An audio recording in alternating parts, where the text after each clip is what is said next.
నొప్పి మాయం సర్జరీ దూరం ఆపరేషన్ లేకుండా మోకాళ్ల నొప్పులకు ఆధునిక చికిత్స ప్రాణ పెయిన్ క్లినిక్.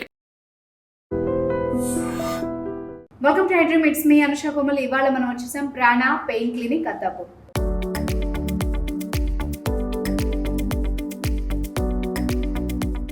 సో ఇక్కడ స్పెషాలిటీ చెప్పాలంటే సౌత్ ఇండియాలోనే the largest pain relief centre అని చెప్పొచ్చు. At the same time 4.9 ratings, positive టెస్టిమోనియల్స్తో, పేషెంట్ రివ్యూస్తో సక్సెస్ఫుల్గా రన్ అవుతుంది. సో దీని గురించి మాట్లాడేందుకు మనతో పట్టున్నారు doctor Sahitya, interventional pain specialist. At the same time Raj garu, medical exercise specialist. వార్త మాట్లాడారు. Hi ma'am.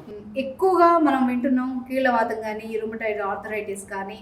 సో వీళ్ళకి ఎక్సర్సైజ్ ద్వారా ఈ ప్రాబ్లం తగ్గుతుందా అది తెలుసుకోవాలి. చాలా మంది మాకు ఫిజియోథెరపీ సర్వీసెస్ కోసం వస్తారు, ఫోన్ చేస్తారు మ్యామ్. ఓకే. బేసిక్గా ఆర్థరైటిస్ అనేది ఇన్ఫ్లమేషన్ కండిషన్. ఇన్ఫ్లమేషన్ ఇస్ వాపు. ఓకే. అది తగ్గకుండా అంటే కీళ్ళవాతం అంటే మల్టిపుల్ జాయింట్స్. కొంతమందికి ఉట్టి ఎల్బోస్లో ఉంటాయి, రిస్ట్లో ఉంటాయి, వేళ్ళ చివర్ల, మోకాళ్ళు, ఇంకా రకరకాల జాయింట్స్లో ఉంటాయి. ఆల్రెడీ నొప్పులు ఉన్నారా బాబు అంటే దానిపైన కూర్చొని ఇంకా ఎక్సర్సైజ్ చేపిస్తే వాళ్ళకి చిరాగ్గా ఉంటుంది, చేయలేరు. అంటే ఇది ఒక సైకిల్లా తిరుగుతుంటుంది.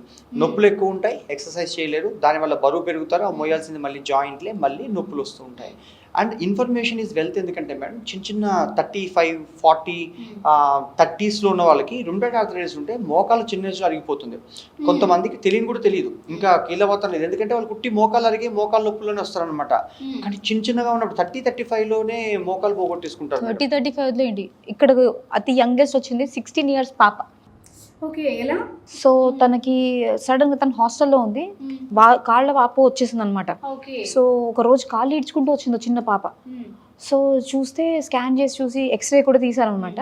తీస్తే మొత్తం మోకాలు అరిగిపోయింది. ఆల్రెడీ తను grade 4లో ఉంది. అంత విపరీతం, తను సర్జరీకి వెళ్ళలేని పరిస్థితి అండ్ తను నడవలేని పరిస్థితి. మోకాలు నడవాలి కదండి. సో మొహం ఉబ్బిపోయింది, చేతులు వాపులు వచ్చేసాయి. సో ఫైనల్లీ బ్లడ్ టెస్ట్ అన్ని చేసి కీళ్ళవాతం అని తెలిసింది. ఓకే. అండ్ ఇంకొకటి ఏంటంటే మేడం, ఎక్సర్సైజ్ కి there is a place for everything, everything in its place. There is a time for everything, everything in time. ఓకేనా మేడం? ఇక్కడ ఏంటంటే మేము ఎక్సర్సైజ్ చేపిస్తాము. ఫస్ట్ ఏంటంటే వాపులు తగ్గాక, వాళ్ళకి కొంచెం పీస్ ఆఫ్ మైండ్ వచ్చాక అప్పుడు ఎక్సర్సైజెస్ చేపిస్తాం. ఎందుకంటే జాయింట్ మధ్యలో లూబ్రికేషన్ ఉంటుంది, స్టిఫ్ జాయింట్ అయిపోతుంది. లేకపోతే కదలిక అనేది ఉంటే వాళ్ళకి లూబ్రికేషన్ పెరుగుతుంది.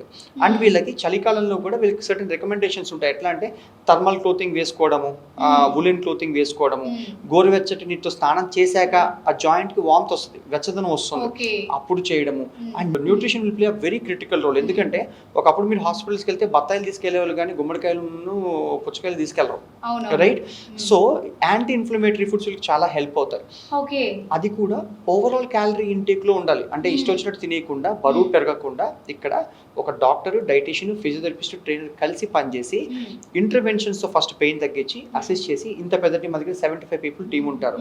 వాళ్ళు ఇంత దూరం పిలిపించాం కూడా మేము. ఎందుకంటే వాళ్ళు ఎక్కడికి వెళ్ళినా అయితే పెయిన్ కిల్లర్లు, పైన కాపడాలు, మసాజ్లు, ఫిజియోథెరపీలు ఇవే ఉంటాయి వాళ్ళకి. ఇక్కడ లోపల వాపు తగ్గకుండా ఇప్పుడు నేను కొంతమంది మెడలు విరుస్తారు, కొంతమంది చేతులు విరుస్తారు, అలా చేస్తే హాయి వస్తుంది.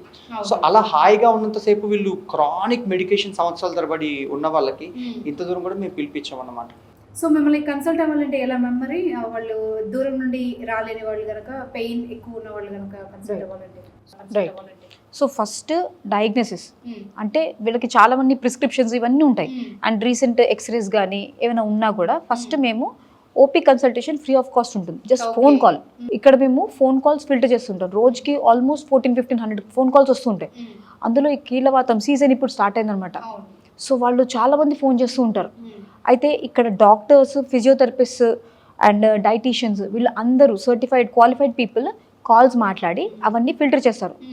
అసలైతే ఈ కీళ్ళవాతం నొప్పి ఉందా లేదా, ఎంత ఉధృతలో ఉంది, ఇవన్నీ నాకు బ్లడ్ టెస్ట్ ద్వారా తెలిసిపోతాయి. ఆ రిపోర్ట్స్ అన్ని నేను చూస్తాను ఎవ్రీ ఈవినింగ్. అది చూసిన తర్వాత ఒకవేళ పేషెంట్ అనే వాళ్ళు నడవలేని పరిస్థితిలో వస్తుంటే వాళ్ళకి ముందుగానే చెప్తాం, ఈ టైంకి మీరు రండి, ఇక్కడ ఓపీలు ఉండవు, కన్సల్టేషన్స్ ఏవి ఉండవు, సో ఈ టైంకి రండి అని చెప్పి. ఏ జాయింట్ అయితే ఎక్కువ ప్రాబ్లం ఉంది అవన్నీ నేను స్కాన్ చేసుకుని ఎగ్జామిన్ చేస్తాను పేషెంట్. దాని ద్వారా ఆ స్పెసిఫిక్ జాయింట్కి ట్రీట్మెంట్ చేస్తాను అన్నమాట. ట్రీట్మెంట్ చేసిన తర్వాత మిగతా జాయింట్లకు కూడా ఆ రేంజ్ ఆఫ్ మోషన్స్ బిగుసుకుపోయిన ఉంటాయి కదా, వాటి ఎలా తగ్గించాలి ఏంటి అనేది నేను అనలైజ్ చేసి వాళ్ళకి హెల్ప్ చేస్తాను. సో డైరెక్ట్లీ ఒక ఫోన్ కాల్ ద్వారానే వీళ్ళు మమ్మల్ని అప్రోచ్ అవ్వచ్చు. యూజువల్గా మనం కీళ్ళవాతంకి వచ్చేసరికి చాలా చోట్ల ట్రీట్మెంట్స్ కానీ, పైన లేపనాలు కానీ ఏవి కానీ మనం చేస్తారు, కానీ మళ్ళీ మళ్ళీ ఆ ప్రాబ్లం రిపీట్ అవుతూ ఉంటుంది. ఇది మనం పేషెంట్స్ లో చూస్తాం. Correct. మరి మీరు ఎలాగా స్పెషల్ అని చెప్పొచ్చు ఇందులో? కరెక్ట్. సో ఇక్కడ బేసికలీ 2 థింగ్స్ ఉంటాయి మేడం. సో కీళ్ళ వాతం అనేది షుగర్ బీపీ లాంటిది. ఇది కంట్రోలే చేయొచ్చు కానీ దీనికి క్యూర్ లేదు. ఓకే. సో ఇది చాలా మటుకు పేషెంట్స్కి తెలియదు. వాళ్ళు కొన్ని రోజులు మందులు వాడతారు, అవి వదిలేస్తారు. సో మళ్ళీ ఇది వచ్చేస్తుంది. ఓకే. సో అలా కాకుండా ఎప్పుడైతే ఆ పేషెంట్కి ఒకవేళ ఫర్ ఎగ్జాంపుల్ మోకాలు తీసుకుందాం, చాలా మటుకు మంది ఇంత చిన్న పాపకి 16 ఇయర్స్ పాపకి మోకాలు మొత్తం అంతా వాపు వచ్చేసి తను ఈడ్చుకుంటూ వచ్చింది అనమాట ఇక్కడికి. సో దానికి నేను చేసి అంటే ఫస్ట్ బ్లడ్ టెస్ట్లు చేయించుకుని ఆ తర్వాత స్కానింగ్లో ఆ ఫ్లూయిడ్ అంతా తీసేసాం ఎక్కడెక్కడైతే అరిగిపోయిందో. దాని తర్వాత పెయిన్ రిలీఫ్ కోసం ఆర్ఎఫ్ అబ్లేషన్ అనేది చిన్న అంటే చాలా తక్కువ రేంజ్లో చేస్తామన్నమాట. కొన్ని పెయిన్ ప్రొసీజర్స్ ఉంటాయి, అవి చేసిన తర్వాత దెన్ ఆ పాపకి మళ్ళీ రాకుండా ఈ మందులు ఎంత తక్కువ మోతాదులో వాడాలి, ఎంత వాడాలి, బేసిక్ ఉంటాయన్నమాట. సో సీజన్ ఎక్కువ అయినప్పుడు ఇంకొంచెం మోతాదు పెంచుతూ ఉండాలి. అలా పెంచుతూ తగ్గిస్తూ ఉంటే వాళ్ళకి ఒక పాయింట్ ఆఫ్ టైంలో అసలు అవసరమే ఉండదు. అండ్ నా పాపకు ఒకటేసారి ప్రొసీజర్ చేశాను అండ్ ప్రతి ఏడాది ఇక్కడికి రివ్యూకి వస్తుంది ఆ పాప. సో అలాగే చాలా మంది పేషెంట్లు ఇప్పుడు సో రివ్యూస్కి వస్తుంటారు, కానీ నేను ఇప్పటి వరకు 1-2 సార్లు చేయడం తప్ప మరీ ఎక్కువ ఉధృత ఉంటే తప్ప రిపీటెడ్గా నేను చేసింది లేదు. మల్టిపుల్ జాయింట్స్ పెయిన్ తో వచ్చిన వాళ్ళు 2 years బ్యాక్ వచ్చిన వాళ్ళు ఇప్పటిదాకా రాలేదు మేడం. Rheumatoid arthritis. సో మహా అయితే జీవితంలో ఒకసారి వస్తారు, 45 నిమిషాలు, 1.5-2 గంటలు. అంటే ఓ వెబ్ సిరీస్ సినిమా చూసానంటే తక్కువ టైంలో ఇక్కడ నుంచి వెళ్ళిపోతారు. Quality of life, peaceful nights sleep అన్ని దొరుకుతాయి వాళ్ళకి. అండ్ ఎక్కడికి వెళ్ళినా ఇన్ని తిరిగేసి రాసుకోవడాలు, కన్సల్టేషన్లు, స్కాన్లు, డబ్బులు పోగొట్టుకోవడాలు, టైం వేస్ట్ చేసుకోవడాలు కాకుండా మీకు అది ఉందని తెలిసినప్పుడు 45 నిమిషాలు కాదనుకుంటే జీవితంలో పరిష్కారం జరుగుతుంది. ఇక్కడికి ఏ జాయింట్కి ఇన్వాల్వ్ అవుతుందో మోస్ట్లీ ఇక్కడ చిన్న జాయింట్స్తో స్టార్ట్ అయ్యి అండ్ మెయిన్లీ పెద్ద జాయింట్స్ అయ్యే కొద్దీ పెద్ద జాయింట్స్, మోకాళ్ళు ఎస్పెషల్లీ అండ్ ఎల్బో. ఒక పేషెంట్కి అయితే లిటరల్ నేను ఇట్లా బిగుసుకుపోయిన అన్నం తినడానికి కూడా రాలేదు ఆ పేషెంట్, ఇలా తినేవారు అనమాట. అండ్ సోషల్ స్టిగ్మా అది కవర్ చేసుకోవడానికి ఇక్కడ వరకు ఆవిడ చుడిదార్ స్లీవ్ ఇక్కడ ఉండేదన్నమాట. సో అలాంటి బిగుసుకుపోయిన జాయింట్స్కి కూడా మనం ట్రీట్మెంట్ చేస్తాం. ఏ జాయింట్ ఇన్వాల్వ్ అయిందో చూసుకుని దాని ప్రకారంగా, ఒకవేళ చిన్న జాయింట్స్ అనుకోండి నేను 2-3 జాయింట్స్ ఎట్ ఏ టైం చేస్తాను పేషెంట్కి. పెద్ద జాయింట్ అనుకోండి ఒక జాయింట్ మెయిన్లీ చేస్తాను. మేడం మరి దీనికి ట్రీట్మెంట్స్ ఎలా ఉంటాయి, ప్రొసీజర్స్ ఎలా ఉంటాయి మీ దగ్గర?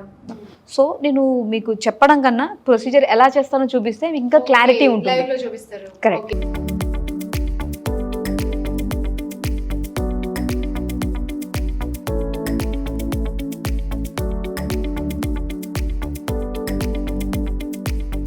సో వ్యూవర్స్ చూసారు కదా, మీరు కనుక ప్రాణ పెయిన్ క్లినిక్ని కాంటాక్ట్ చేయాలనుకుంటే స్క్రీన్ మీద ఉన్న నెంబర్ని డయల్ చేసేయండి. Thank you so much sir. Thank you sir. Thank you ma'am. Thank you.